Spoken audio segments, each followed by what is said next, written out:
بسم اللہ الرحمن الرحیم۔ السلام علیکم ورحمۃ اللہ وبرکاتہ۔ تمام معزز سامعین و ناظرین کو انفارمیشن پوائنٹ کے پلیٹ فارم پر ایک دفعہ پھر سے خوش آمدید کہتے ہیں۔ سامعین و ناظرین، ہماری آج کی ویڈیو کا عنوان ہے قیامت کے دن رسول اللہ صلی اللہ علیہ وسلم سے مصافحہ کرنے کا وظیفہ۔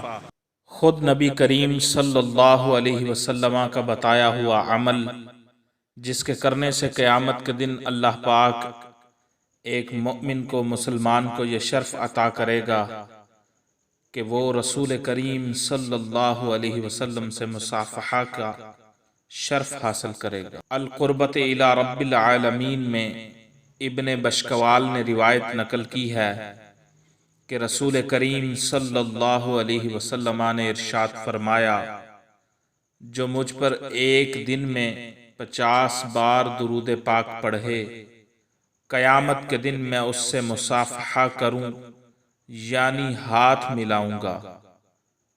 القربۃ الی رب العالمین میں ابن بشکوال نے روایت نقل کی ہے، رسول کریم صلی اللہ علیہ وسلم نے ارشاد فرمایا، جو مجھ پر ایک دن میں 50 بار درود پاک پڑھے، قیامت کے دن میں اس سے مصافحہ کروں گا یعنی ہاتھ ملاؤں گا۔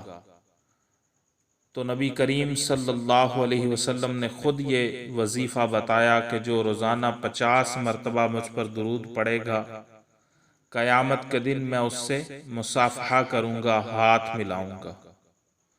ابن بشکوال نے اس حدیث کو اپنی کتاب القربۃ الی رب العالمین میں نقل کیا ہے۔